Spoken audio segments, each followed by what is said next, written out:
It's about time for a update on my hydroponic gardening indoors. This is an ongoing experiment. The gardens are from a Hope Garden, and they're identical units except for the color of the units. Now, on most of these gardens that are off Amazon, you'll find out that they have two different light cycles on top. They've got a vegetative and a flower or fruiting light. This is set to the flowering light, which is a little bit more yellow in cast, and this is set for the vegetative, which is a little bit more blue in cast. And what I did find out was planting 6 out of the 8 sites with Bib lettuce is that for whatever reason that the flowering light did not seem to get the same results as what the vegetative light had gotten. So 100% of the 6 sites germinated, and over here I just have 1 out of the 6 that germinated. And most of the plants look like they came up. They did germinate, but they just went ahead and browned and died. And the nutrients are the same, the water level's the same. So that's super concerning, and it might be something that's advantageous for you to know if you are using one of these gardens in terms of like a vegetative product such as lettuce. Now, while the other lettuce was Bib lettuce, this is Vivian romaine, and it is a very robust grower. The 2 other gardens that I showed you were 20 watts. This is 40 watts, and this is day 69. I typically pick off the outer leaves and let the inner younger leaves start to get larger, and then repeat that cycle of picking and letting the lettuce continue to grow. So we're starting to see just a little bit of bolt forming, so it's about time to pick off whatever I can and start new seeds. But that is a delicious lettuce. Seems to do quite well in an AeroGarden Bounty. My bean experiment is officially over, as if you couldn't tell. The way that I germinated the bean seeds, it took a little bit of experimentation. I did find out that beans typically sprout better with the wet paper towel method in a Ziploc bag. They also are able to sprout quite well in a standard dirt or potting mix that's been moistened. Now, in terms of hydroponics, this bean plant did not get as large as what I thought it would be. It did have a set of around 8 to 9 beans, but one of the things that I found out is that the root system did not drop down into this 6-gallon recirculating hydroponic container like I thought it would. The roots stayed relatively short, and so even though the water level is about that far below the surface, the bean plant was unable to grow roots down into the nutrient water and ended up with desiccation, just drying out, from not having the nutrients available to it. So I'll probably have to change up methods for growing beans in the future.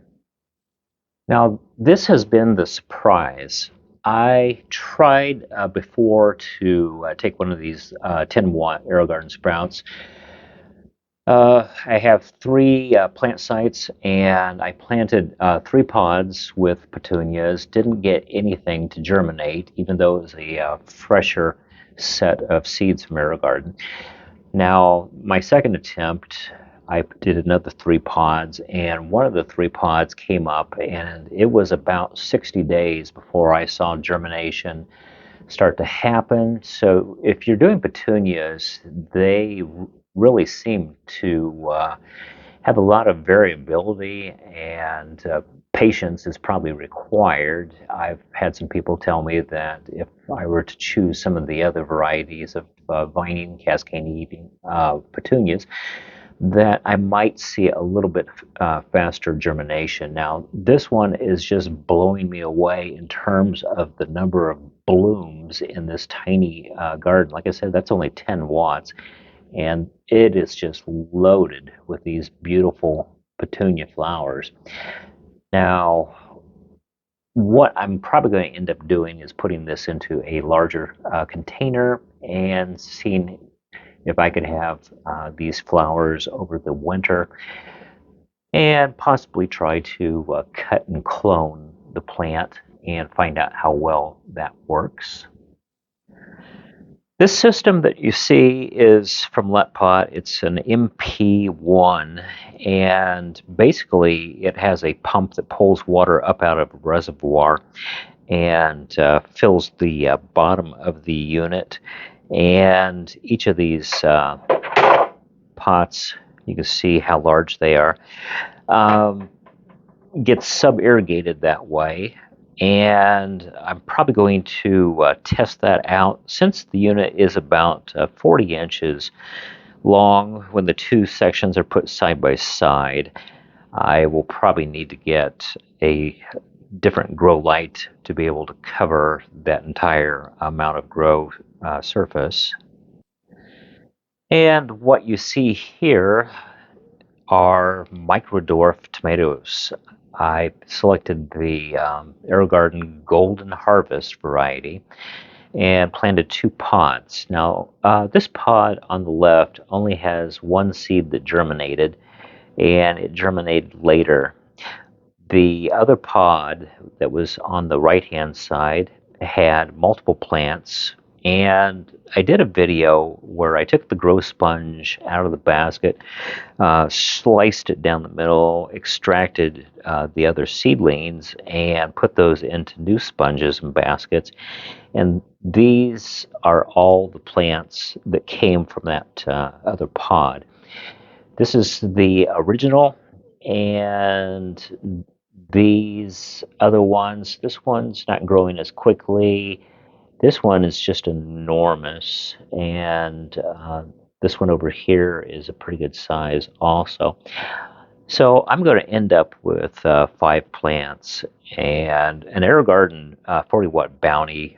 You're probably best off with only 2 of this particular variety. But what I'm hoping to do is to pull 4 of those out and put into like a 6-gallon hydroponic unit. And I've got one prepared so that I could do that in the future. So that's it. That's basically all that's going on right now. And hopefully I'm going to have more projects going on. But be sure to hit like and subscribe and make sure you get all the things that I'm putting out, because I'm hoping to do more projects in the future, and certainly appreciate your support.